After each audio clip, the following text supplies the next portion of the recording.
Miércoles 27 de diciembre. Saludos, señoras, señores, bienvenidos como cada día a este espacio, a esta revista de prensa. Vamos con nuestro habitual repaso a las informaciones que aparecen publicadas en los diarios de Córdoba, que se editan en Córdoba, Diario ABC, Diario Córdoba, Diario El Día. Muchos temas, así que empezamos rápidamente, como es habitual, por el decano, por el Diario Córdoba, que habla en su portada, en su titular de apertura, de la subida del salario mínimo interprofesional. A 4 columnas titula el Diario Córdoba: el Gobierno condiciona la subida del salario mínimo a la bonanza económica. El acuerdo entre el Ejecutivo y los sindicatos queda vinculado a crecer más del 2,5%. La pretensión de ambas partes es que el SMI, salario mínimo, se sitúe en 850 euros en el año 2020. Este tema también aparece en la portada del Diario ABC, de hecho es la foto de la portada principal del Diario ABC con la foto de la firma. Las fotos que necesita España, dice el Diario ABC, la tienen. La foto se ven firmando a Pepe Álvarez, José María Álvarez, y a Unai Sordo, José María Álvarez de Comisiones, José María Álvarez de UGT, Sordo de Comisiones, la ministra en medio, y de pie el presidente del Gobierno y el presidente de la patronal, Rosell, y Rajoy. Bueno, pues es un acuerdo, como dicen los periódicos, muy esperado, que quizá intenta despolitizar o descatalarizar un poco la política del Gobierno, que está muy vinculado. También el Diario El Día hace referencia a este periódico, titula: el Gobierno reserva la mayor parte de la subida del salario mínimo para el 2020. Dice, la retribución llegará hasta los 850 euros si la economía responde. Bueno, este acuerdo, que como dice el Diario ABC, es una foto muy esperada, responde a la necesidad que tiene este país, en España, de ir dando más liquidez a los salarios, sobre todo a los salarios muy bajos. La mayoría de las personas que cobran este salario mínimo, 700 y poco de euros, son personas muy jóvenes, chicas sobre todo, que trabajan en comercios, en tiendas de restauración, en establecimientos de restauración, en bares, en terrazas, y pues bueno, con ese sueldo, con 700 euros, difícilmente puede nadie emanciparse. Tampoco con 850, que es lo que se prevé que suba de aquí a 3 años. Curiosamente, si se han hecho las cuentas, como lo he hecho yo, 2020 es año electoral, es el año donde habrá que de nuevo que presentarse a unas elecciones. Es curioso, como suele ser habitual, que la mayor parte de la subida se reserve para un año electoral. En cualquier caso, subidas bienvenidas que hablan de que la mejora económica pues va llegando poco a poco a los bolsillos de los ciudadanos. El hecho de que estén los agentes sociales, tanto los sindicatos mayoritarios, UGT y comisiones, como la patronal, presentes en el acto, que son al final quienes pagan los salarios, los patronos, porque no son salarios públicos, son salarios privados, hace pensar en que efectivamente hay ya margen de beneficio para las empresas, para que se puedan subir los salarios, en este caso los más bajos. Repito, salarios que están en 714 euros creo ahora y pasan a 750 euros. O sea, son subidas pequeñas, pero son subidas a fin de cuentas que vienen un poco a paliar las subidas que llegan, porque no se olviden que ahora el 1 de enero subirá el gas natural, subirá el autobús, subirá una serie de servicios que habitualmente ocurre el 1 de enero y que en alguna medida algunos trabajadores, medio millón de trabajadores, tendrán esa compensación en sus salarios. Ese es el titular del Diario Córdoba. El Diario El Día, sí que tiene un tema local o provincial. Dice: a 5 columnas, los radares multan en Córdoba a más de 44.000 conductores. El dispositivo de la A4, la Cuesta del Espino, es uno de los que más sanciona. En Córdoba, el que más. La DGT se ha embolsado más de 2 millones de euros con esta medida. La DGT siempre insiste en que el tema de los radares está pensado sobre todo por la seguridad en la circulación y no por la recaudación. Pero es cierto que, bueno, a nadie le amarga un dulce y 2 millones de euros son 2 millones de euros. El caso de Córdoba, este radar, el de la Cuesta del Espino, fue en su época el que más multaba de España, porque era un radar que, recuerden, estaba situado en una posición que denunciaban las asociaciones de conductores, porque estaba muy cerca, demasiado cerca de la señal que limitaba la velocidad, sobre todo cuando venías hacia abajo, desde Sevilla para Córdoba, para que nos entendamos, y eso hacía casi imposible que quien viniese a una velocidad autorizada redujera hasta la velocidad nueva sin rebasar el límite que marcaba el radar. Se ha corregido, se han ampliado los espacios y ya da tiempo material desde que se da la señal de 80 y 50, a ponerse, 80 creo que es la mínima que hay por ahí, a ponerse esa velocidad velocidad y evitar que el radar nos cace. En cualquier caso, muchas personas que son identificadas como conductores que exceden la velocidad han sido sancionados. Hay que decir, como siempre, que es una disposición, una norma de tráfico que hay que respetar, por mucho que nos moleste, lógicamente, ser sancionados por la infracción por exceso de velocidad, pero que cuando se coloca una señal de este tipo tiene una razón de ser. La vía es peligrosa, en el caso de la Cuesta del Espino es una cuesta abajo muy mal peraltada, que ha provocado más de un accidente y hay que respetar las señales de circulación, en este caso de velocidad. El que nos multen 1, 2, 3 veces, repito, no sienta a nadie, sienta bien, pero la forma de evitarlo es muy fácil, es solamente levantar el pie y acondicionar nuestra marcha, nuestra velocidad a lo que marca la norma de circulación. Creo que en este caso la queja y el decir que si son medidas recaudatorias y tal son excusas, son argumentos, porque la realidad es que son medidas muy fácilmente evitable. Solamente consiste en que si pone 80, ir a 80 o 85. Saben que siempre hay un margen del tacómetro de los vehículos, pero si pone 80, si vamos a 80, evitamos cualquier tipo de problema. La foto del diario Córdoba, la del ABC la hemos visto ya, la del Córdoba, es una foto que firma Sánchez Moreno, titula Sadeco logra 6.000 juguetes para niños desfavorecidos. En la foto, los concejales Juan Castillo, Amparo Pernichi y Pedro García, los tres, por cierto, de Izquierda Unida, observan los juguetes ayer. La campaña solidaria, dice el diario Córdoba, puesta en marcha por Sadeco para recoger juguetes que luego se repartirán entre niños desfavorecidos, ha recogido unos 6.000, que tras un proceso de selección y revisión serán entregados a diversas asociaciones para que los repartan. Bueno, les ha hecho otros años. Inicialmente, el concepto inicial de esta campaña era recoger juguetes que no se usaban, juguetes usados, pero ahora hay muchas veces que son juguetes que se entregan prácticamente nuevos. Bueno, pues si sabemos que hay un desequilibrio tremendo entre niños que tienen muchos juguetes y niños que lamentablemente por circunstancias económicas no disfrutan de ningún regalo en Navidad. Bueno, pues Sadeco va a entregar, no Sadeco, lo hacen las asociaciones, las ONG, se le entregan a ellos y ellos son quienes reparten los juguetes, sobre todo en barrios que tenemos todos en la cabeza, barrios en zonas de exclusión, donde lamentablemente, como les digo, hay muchos pequeños que no disfrutan de este regalo tan navideño. Y el diario El Día, la foto de Jordi Vidal, titula Navidad sobre ruedas en la UCO, en la Universidad de Córdoba. En la foto pues, vemos al rector entre un grupo de participantes y organizadores de esta actividad del aula del motor. El rectorado, dice, impulsa el aula del motor con exposiciones y juegos. El rector, dice al pie de foto, participa en la competición de Scalextric que se ha instalado en la UCO. Se llama slot realmente esto, aunque es una Scalextric, como decíamos antiguamente, es una modalidad de una prueba deportiva, si quieren, se llama slot, que consiste, pues eso, en una pista electrificada en la que va un vehículo o una miniatura dotado de un dispositivo que es, al accionarse, pues hace que el vehículo recorra pues esa pista. Slot, es decir, Scalextric. En cualquier caso, existe un aula de motor en la UCO, que para muchos es una gran desconocida, y en esta ocasión pues han hecho una exposición de vehículos antiguos, algunos de ellos vehículos miniaturas preciosas, y de paso pues tienen esas actividades para no solamente la parte expositiva, sino también la parte lúdica, la de jugar con los coches del Scalextric. Una pista muy grande, son 5 pistas las que han montado, así que yo les invito a que pasen por allí, por el rectorado. Está abierta hasta el 4 de enero, y habla de la historia del automovilismo, con una serie de exposiciones de pequeños cochecitos, de muchas marcas, para que vean cómo ha ido evolucionando y de paso se den una vueltecilla en pista de slot o de Scalextric. Vamos con los titulares. Con los sumarios, perdón. El diario Córdoba trae una foto más, una foto también de Sánchez Moreno, de la nueva pasarela peatonal que va a unir la Somadilla con Mirabueno, con el barrio de Naranjo, aunque hay realmente con Mirabueno, con la que se conecta, lo ven ahí abajo a la derecha. Una pasarela, dice el diario Córdoba, une el parque de la Asomadilla con el barrio de Mirabueno. Urbanismo, dice además, al margen de esta información, Urbanismo reiniciará a mitad de año las obras de la Ronda Norte, que estará en servicio en el 2020, excepto el tramo que depende de la Junta.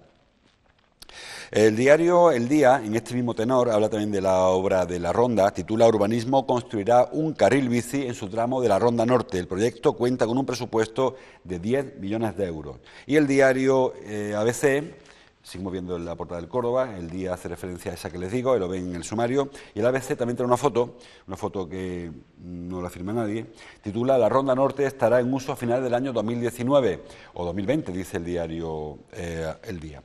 Urbanismo da vía libre al contrato de 10 millones para culminar el tramo municipal, y entre comillas ese municipal. Bueno, ¿de qué va esta película? Como saben, en el año 2008 se presentó un proyecto de Ronda Norte que iba a cerrar el cinturón de circunvalación de Córdoba. Está construida, ya lo saben, en uso la ronda de Poniente, que es la ronda que va por la Westing, para que nos entendamos, la ronda sur, que es la primera que se abrió, que es la Nacional Cuarta, la A4, y la ronda de Levante, que es la que va para Cerro Muriano, detrás de Fátima. Es una U, no es una O. Las rondas habitualmente están cerradas, si no, no sería una ronda, por concepto. Y, sin embargo, la de Córdoba quedó pendiente del tramo norte, el tramo que tendría que unir el Hipercor, para la plaza, la glorieta del Hipercor, la glorieta de la Asomadilla, del tablero bajo, con el final de la ronda de Levante, que sería a la altura, pues eso, más o menos a la altura de Mirabueno, a la altura del Parque de la Asomadilla, detrás del Parque de la Asomadilla. Ese tramo que quedó pendiente fue presentado, si recuerdan, era consejera de Obras Públicas Rosa Aguilar en el año 2008, hace 9 años de esto. Se presentó, se habló de que había que acondicionar muchos terrenos, que había que pasar debajo del Parque de la Asomadilla, que había que tunelar el parque porque no se podía superar, sino pasar por debajo, que había que expropiar terrenos, que había que rebajar rasantes, en fin, un proyecto tremendo, una obra gigantesca que se quedó ahí, se quedó en el proyecto, se quedó en la maqueta. Había un tramo que era un tramo urbano, o sea, un tramo municipal que correspondía al ayuntamiento hacerlo. El ayuntamiento lo intercambió por la organización de Mirabueno, lo hizo con la empresa de Marín Hillinger, la empresa que a su vez construyó Mirabueno, las parcelaciones de Mirabueno, Chalecito de Mirabueno, y a cambio construía el tramo urbano, el tramo que uniría la Ronda de Levante con la Cruz de Juárez, prácticamente. ¿Qué pasó? Pues que Marín Hillinger entró, como otras muchas empresas, en esa época entró en crisis, de hecho acabó, como saben, acabó cesando su actividad y el tramo se quedó sin construir. Como había un aval, cada vez que una obra pública se constituye un aval, Marín Hillinger constituyó un aval en Cajasur. Cajasur se negó a ejecutar el aval porque decía que había una responsabilidad que era sobre Marín Hillinger y no sobre la entidad avalista. Al final la justicia dio la razón al ayuntamiento, como parecía obvio, si alguien paga un aval es para que el avalista responda en caso de que el deudor no pueda hacerlo. Cajasur se hizo remolón, al final tuvo que entregar el aval y el ayuntamiento tiene ahora 10 millones de euros para acometer por su cuenta ahora esa obra. Por su cuenta, evidentemente, contratando, no va a hacerlo la alcaldesa con el pico y la pala, sino contratando una empresa con el dinero del aval que en su día depositó Marín Hillinger. El tramo no es el completo, a pesar de que dice el diario ABC que la ronda no estará en funcionamiento, no lo estará porque seguirá faltando un trozo, faltará el trozo entre el tablero bajo, los cines del tablero, de esa glorieta hasta la Cruz de Juárez.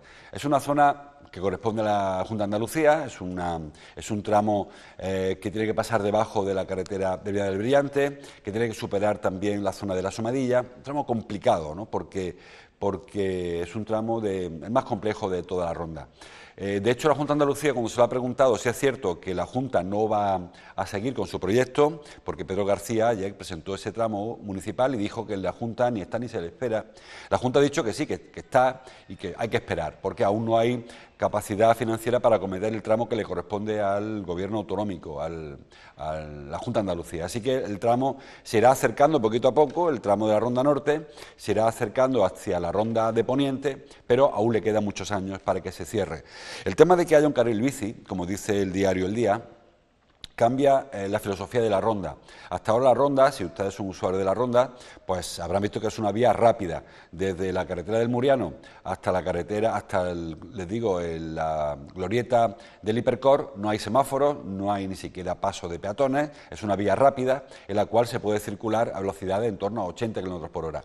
El que se incluya un carril bici hace pensar, aunque no se conocen aún los detalles, de que será más vía rápida que ronda de circunvalación. Es decir, que habrá probablemente semáforos, habrá intersecciones, habrá rotondas. Algo que, bueno, está muy bien visto por algunas asociaciones, sobre todo ecologistas, dicen que se contamina menos, que se invita menos a la conducción, pero realmente no es una vía que descongestione el tránsito. Hoy para cruzar Córdoba por el norte, pues hay que hacer un auténtico, son vericuetos, hay que mejor irse directamente al centro.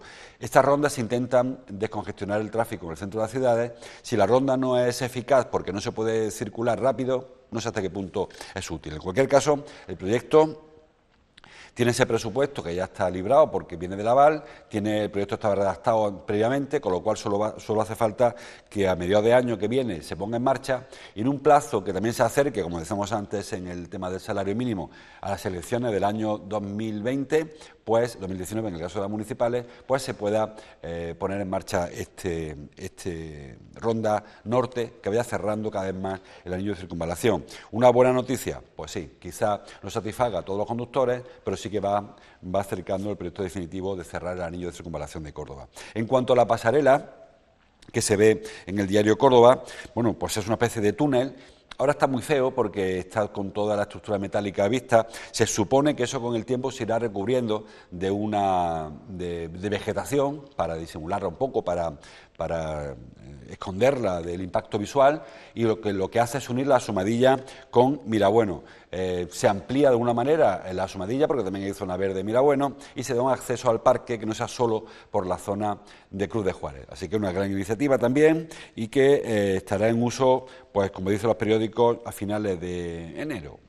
Para febrero, para no meter mucha prisa, en febrero estará en uso esta pasarela que pasa por encima de Fuente de la Salud, de la carretera de Fuente de la Salud. Así que también una buena noticia que va avanzando en este sentido. La alegría de la obra pública va directamente proporcional con la alegría de la tesorería. Cuanto más dinero entre las cajas, más fácil es gastar. Hemos pasado una época muy mala en cuanto a la obra pública, de 8 o 10 años, donde no se ha puesto un duro en ningún sitio, y ahora poco a poco parece que se van retomando iniciativas. Por cierto, el diario El Día, la parte alta del periódico, dice que la Consejería de Fomento retoma la variante de Lucena tras 6 meses de parón. En este caso, la variante de Lucena sí que tenía presupuesto, sí que había dinero, lo que no había era empresa, porque una de las empresas adjudicatarias, que es una UTE, una de ellas entró en concurso de acreedores y cesó su actividad. Ahora ha habido que licitar de nuevo la obra y parece que se va a poner en marcha para unir la carretera de Rute con la autovía del Olivar, que va a evitar que muchos coches que quieren llegar hasta la autovía del Olivar crucen Lucena. Así de esa manera se dará la vuelta, se esquivará el tráfico, evitará el municipio y, bueno, pues sacará gran parte de la circulación del casco urbano, pues con las molestias que ello acarrea. Hace 20, 30, 40 años, si recuerdan, las carreteras pasaban por mitad de las ciudades, se pasaba por la calle principal del pueblo. Eso, que para muchos negocios era la alegría de tener muchos visitantes en la puerta, sobre todo para la restauración, con el tiempo se convirtió en un incordio. Recuerden la Carlota, por ejemplo, se pasaba por mitad del pueblo, o el propio Lucena, o Écija, que se entraba por mitad del pueblo. Eso hacía que para los vecinos se partía el pueblo en dos, ¿no? Poco a poco se han ido incorporando variantes en muchos municipios, en casi todos. Es verdad que yendo, por ejemplo, para Granada, aún se atraviesa algún municipio por la mitad, cada vez menos, porque cada vez son más las variantes, la de Baena, por ejemplo, alguna otra variante. Pero aún quedan, como Lucena, que para ir a determinados sitios hay que cruzar el pueblo. En lugar de construir la variante, una ronda, que llamamos en Córdoba, que consiste en eso, en que cuando uno llega a la ciudad, pues la rodea y elige la salida que más le interesa. Bueno, pues aún queda mucho por hacer, en este caso la de Lucena parece que va avanzando y que después de este parón se retoma y pronto será una realidad. Más cosas. Dice el diario Córdoba, por ejemplo, que autorizadas 6 fiestas y cotillones con un aforo total de 5.684 personas. Son para fin de año, lógicamente. También dice que la piloto Andrea Sibaja será la cartera real de este año. Ahora hablamos de Andrea. Esa información de los cotillones, lo he visto en algún otro sitio, bueno, por ahí andan en todos los periódicos. Son cotillones, algunos muy habituales, otros nuevos. Por ejemplo, el cotillón mayor que va a haber en Córdoba va a estar en la Plaza de Toros, en el Coso, donde va a haber un aforo grande, un aforo, por yo lo he oído antes, no sé dónde está, pero es el mayor de todos los aforos, 2.100 personas caben en la Plaza de Toros. También habrá cotillón en Disco 3, en la antigua Disco 3, que ahora se llama de otra manera, en el Figueroa, en el Club, 600 personas, en el Hípico, también muy grande, 900 y pico personas, y en el Hotel Las Adelfas, donde habrá un poquito menos. También los Jardines de Sansueña y cotillón, 718.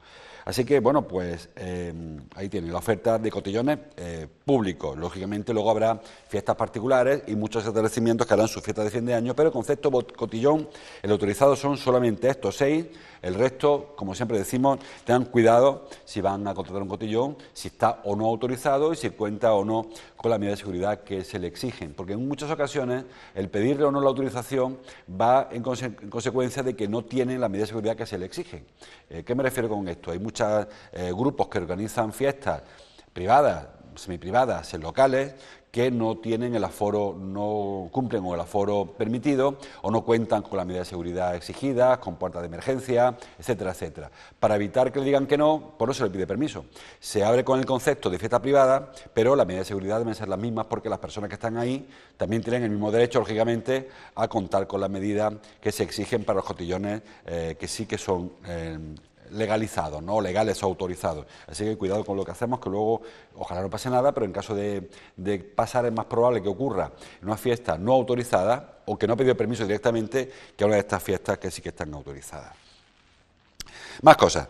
Dice el diario El Córdoba, denuncian demoras de hasta 7 días para las citas médicas. Sindicatos critican que solo se sustituye a un 2% de médicos en Navidad.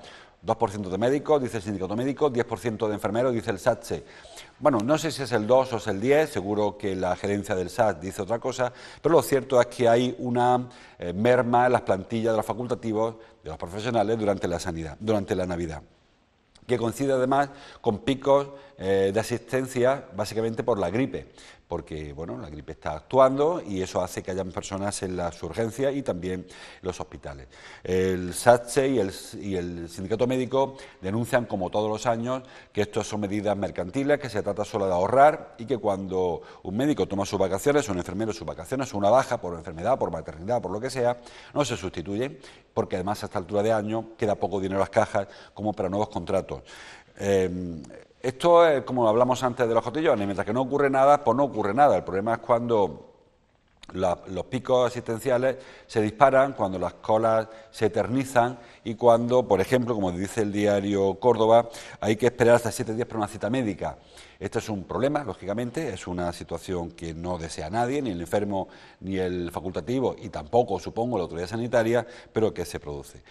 ¿Hay dinero para pagar más? Pues supongo que habrá también un poquito de cada, ¿no? Un poquito de intención de ahorrar y un poquito también de que se estudia, la autoridad sanitaria tiene su propio plan en el cual se determina cuáles son las necesidades y se va adecuando lo que hay con lo que se espera hasta constituir una plantilla suficiente. No sé si es suficiente o no, los sindicatos dicen que no, también ellos velan por los intereses de los trabajadores. Más cosas. Bueno, me he saltado la foto de Andrea, el diario El Día, como le decía antes, la parte superior. Andrea Sibaja será la cartera real, el cortejo del viernes.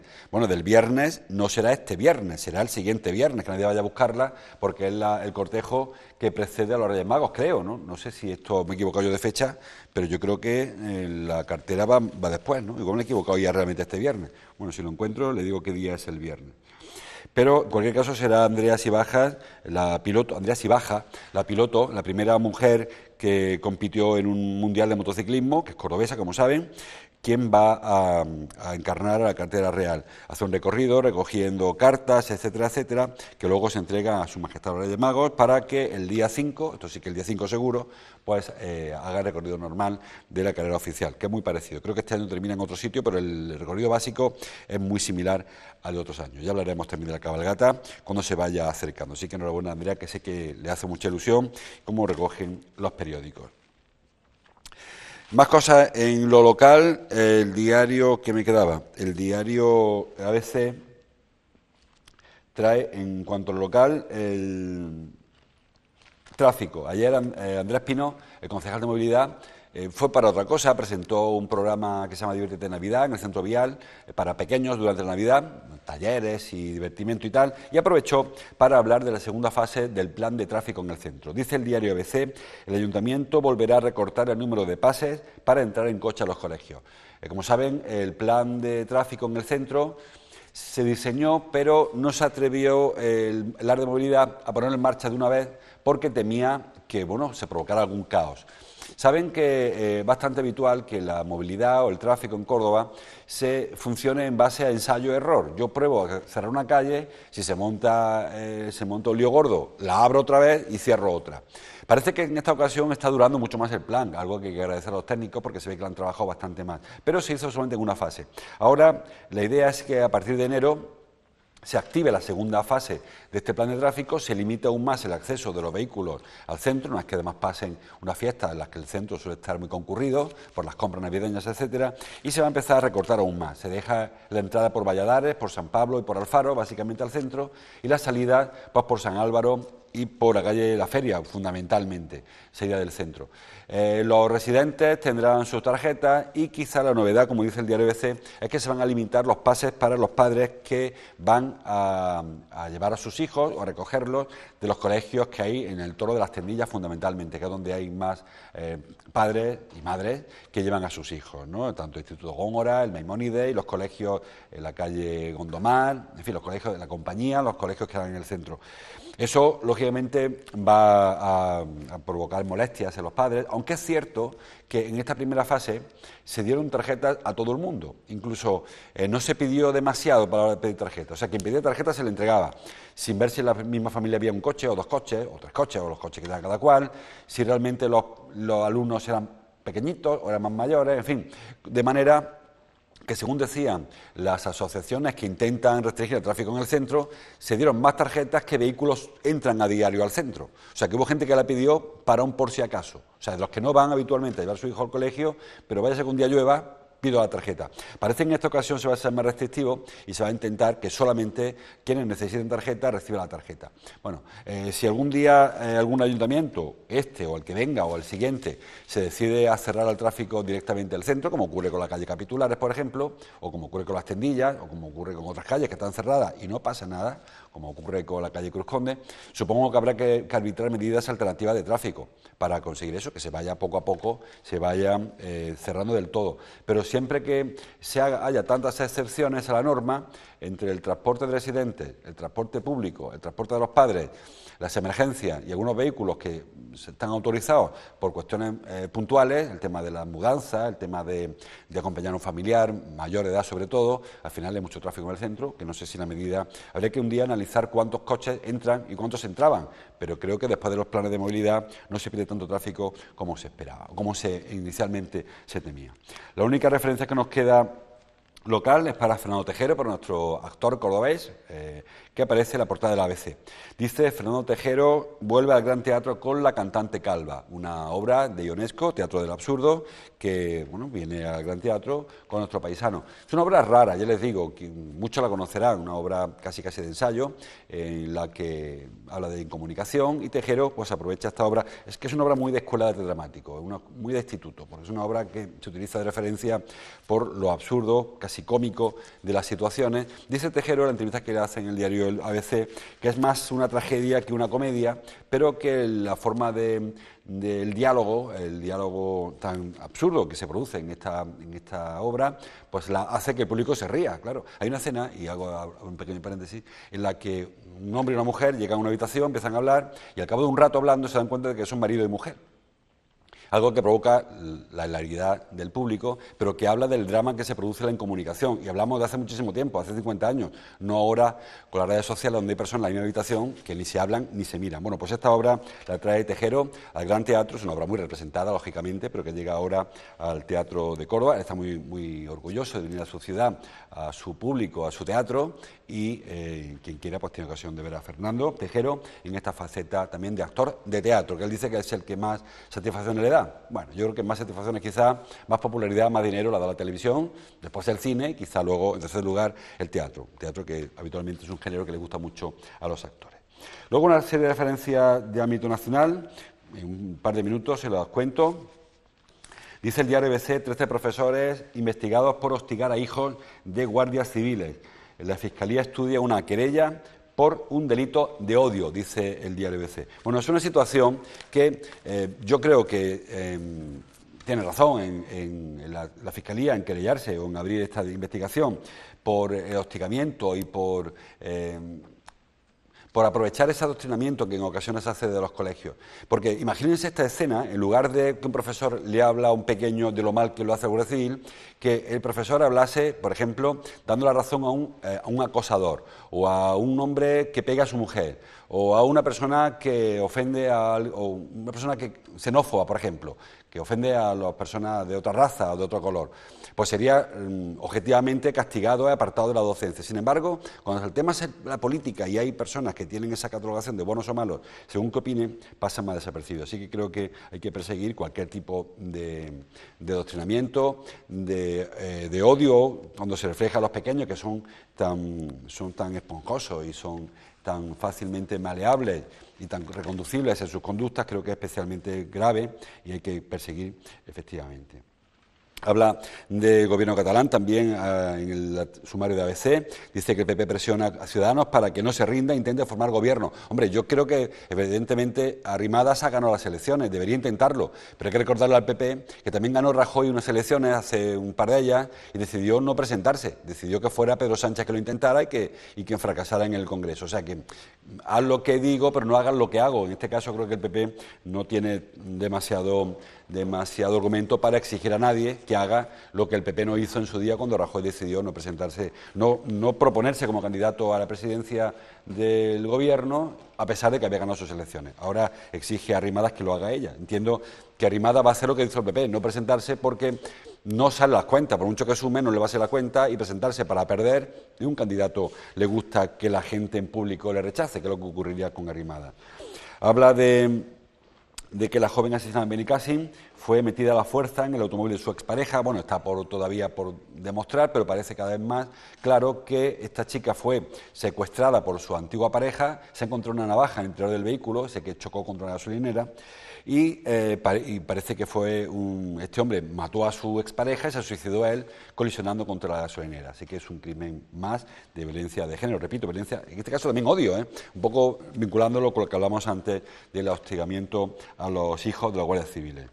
Dice que Interior investiga el menú de Navidad de los policías del barco de Barcelona. Parece que el menú que les propusieron la noche de Nochebuena no era el más indicado para esa fecha, unos espaguetis, unas croquetas y un trozo de bacalao emborrizado y frío, por cierto. Y ellos decían que mientras que los reclusos de las prisiones estaban tomando su entrecot y sus cosas, ellos estaban tomando, pues eso, parece que no era lo más afortunado, lo más oportuno, e Interior va a abrir una investigación. Y termina el diario ABC hablando de Kuczynski, presidente de Perú, del Perú, que, saben, ha indultado a Fujimori, dice que por razones humanitarias, porque este hombre estaba en la cárcel muriéndose, porque de hecho fue ser indultado y salió en la cárcel, no, en el hospital, estaba en el hospital prácticamente en terminal, y cuando recibió el indulto se puso bueno y se fue a su casa, o sea que también no estaría. En cualquier caso, dice que él dijo que no debían permitir que un expresidente de Perú muriera en prisión, estaba en el hospital, como les digo, y ahora pues la decisión ha sido muy cuestionada en la opinión pública peruana. Me queda alguna cosilla por ahí. Dice el diario Córdoba que comienzan a salir los refuerzos, a volver más que a salir, los refuerzos policiales en Cataluña. Parece que Nochevieja estará todo el mundo ya fuera, todo el mundo que no sea policía en Cataluña, claro, estará fuera de Cataluña y volverán guardias civiles y Policía Nacional a sus destinos habituales y disfrutar de la Nochevieja, ya que no pudieron la Nochebuena, al menos en la Nochevieja con su familia. Y en el diario El Día me queda una información solo. La Junta convoca 25.000 plazas para dar estabilidad al empleo. Muchas de estas plazas, como le digo, como dice el titular, son de consolidación, son interinos que pasarán a ser fijos si les superan las pruebas, de manera que se estabilice el empleo. Le decíamos antes, mejora la economía, mejora los bolsillos de las personas, poquito, pero sí de las arcas públicas, cada vez más, y eso permite mayores alegrías. Subida del salario mínimo, veíamos antes la variante de Lucena, la variante de la Ronda Norte y también la contratación de empleo público, algo muy interesante, sobre todo para personas, como le digo, que están en una situación de interinidad, que buscan su plaza definitiva y que la alcanzarán a partir de ese concurso que se anunció ayer en el Consejo de Gobierno de cada martes. También dice el diario El Día que se busca una fórmula para el catálogo de cómo complementar las 35 horas que obliga la ley con las 37 horas y media que exige el tribunal, que entiende que no se puede recortar la jornada. Son 2 horas y media no presenciales, que algunos tendrán muy fácil, llevarse a su casa un expedientito y cumplen, pero que siempre hemos bromeado aquí un poco a ver cómo lo hace el conductor de un tranvía, por ejemplo, para trabajar en su casa 2 horas y media, o cómo lo hace un jardinero para trabajar en su casa 2 horas y media. No sé, o se lleva una maceta o difícilmente podrá completar su jornada en su domicilio.